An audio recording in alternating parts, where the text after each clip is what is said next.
Você já pensou sobre o significado das genealogias?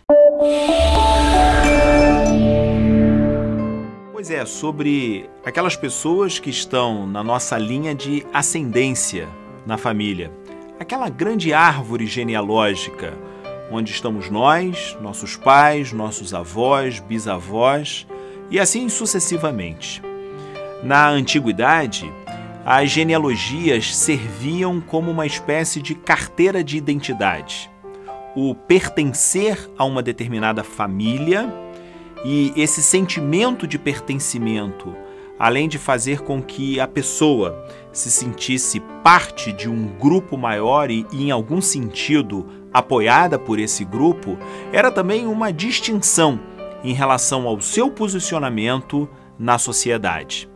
É como se a genealogia fosse uma espécie de pedigree, ou seja, uma marca de identificação. Eu pertenço a um determinado grupo. Mais recentemente, nas sociedades mais complexas, sociedades modernas, as genealogias têm a ver com o sobrenome, o pertencimento a uma família. E aí a distinção não tem a ver apenas como eu sou parte de um determinado grupo, mas eu sou parte de uma determinada família que tem uma distinção, que tem uma importância, uma diferenciação em relação às demais famílias. E aí, é claro, questões sociais, questões econômicas, questões étnicas estão em jogo quando a gente fala sobre genealogia. Do ponto de vista prático, no entanto, na medida em que a gente vai subindo na árvore genealógica e vai conhecendo ancestrais cada vez mais distantes, a gente percebe que há uma série de caminhos e descaminhos nas árvores genealógicas. Casamentos desfeitos, filhos de casamentos diferentes, famílias que se intercruzam e assim por diante. O que na prática significa que a gente pode quase que escolher a que família pertencer se a gente for voltando cada vez mais distante no tempo e na história das árvores genealógicas.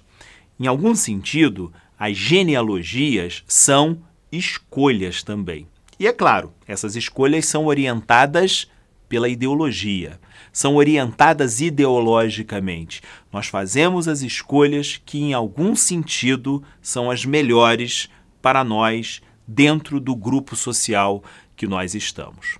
Eu gosto sempre de usar o exemplo sobre genealogias, um exemplo da Bíblia.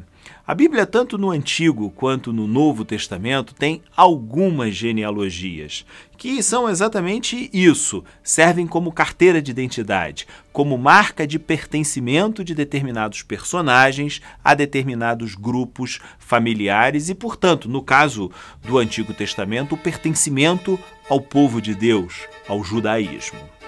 No Novo Testamento, existe uma genealogia de Jesus.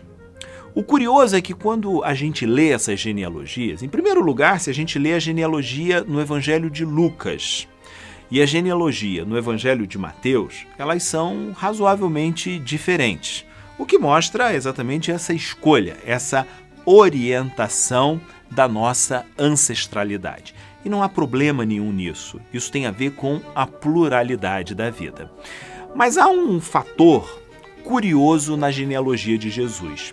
Aparecem, por exemplo, 42 nomes, 42 homens. Mas desses 42, nem todos aparecem suas esposas, as mães que geraram os filhos, a geração seguinte. Em apenas 5 casos aparece o nome da mãe. E esses casos são bastante curiosos. O primeiro deles é o caso de Tamar. Tamar, ela precisou se passar por prostituta para poder dar descendência, ou seja, para gerar um filho. Tamar precisou se passar por prostituta depois do falecimento do seu esposo. E aí então o seu sogro, Judá, a tomou como mulher e gerou a partir dela uma nova geração. O curioso é que na história lá, que está lá no livro de Gênesis, Gênesis capítulo 38, ele queria, a exemplo dos irmãos também, do esposo falecido de Tamar, expulsá-la. E ela então precisou mostrar que não, que aquele filho pertencia àquela família. É uma história belíssima de uma mulher lutando pelo seu lugar na sociedade, uma mulher lutando pelos seus direitos. A outra mulher que aparece no texto é Ruth. Ruth é uma mulher estrangeira, mas apesar de estrangeira, está na genealogia de Jesus. Olha que coisa curiosa, a genealogia que servia para identificar o pertencimento de um indivíduo a um determinado povo, no caso da genealogia de Jesus, está lá aquela que era uma estrangeira e que veio a ser a segunda geração para cima, a avó, portanto, do rei Davi. Uma outra mulher que aparece no texto, sequer o nome dela é citado, aquela que fora mulher de Urias. O texto está se referindo, na verdade, a Betseba ou Betsabé, como as traduções da Bíblia aplicam, variam de caso para caso. Essa mulher, no entanto, era esposa de um militar do exército de Salomão. Salomão colocou esse homem na frente de batalha para que ele, lutando aquela guerra, que era uma guerra considerada perdida, morresse. E ele, então, Salomão, tomou essa mulher como sua mulher. São histórias muito curiosas, são histórias muito complicadas, histórias que, em geral, ninguém gostaria de lembrar como histórias da sua família, mas histórias que estão na genealogia de Jesus. Um outro caso também bastante curioso é o nome de Raabe. Raabe era considerada prostituta, mas foi ela, por intermédio dela, que o povo de Israel conseguiu entrar na terra prometida, conforme o relato do Antigo Testamento. Olha, as interpretações sobre essas 4 mulheres, sobre Tamar, sobre Raabe, sobre Ruth e sobre aquela que era esposa de Urias, a Betseba, e, por fim, a história de Maria, é a 5ª mulher citada na genealogia. Há muitas interpretações, há muitas variáveis, há muitas portas de entrada e de saída nessas histórias. Mas uma coisa todos concordamos quando lemos essas histórias. São histórias incômodas. São histórias que desvirtuam um pouco o aparente equilíbrio que todo mundo deseja ter quando conta a história da sua família, a história das suas origens, a história de onde pertence. É curioso que, na história de Jesus, esse equilíbrio é desfeito.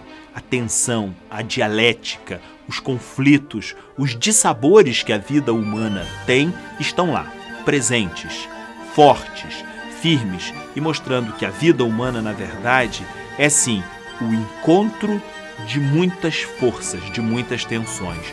O desencontro, portanto, dessa história limpinha, tranquila, linear, evolutiva, que às vezes a gente crê quando olha para uma genealogia.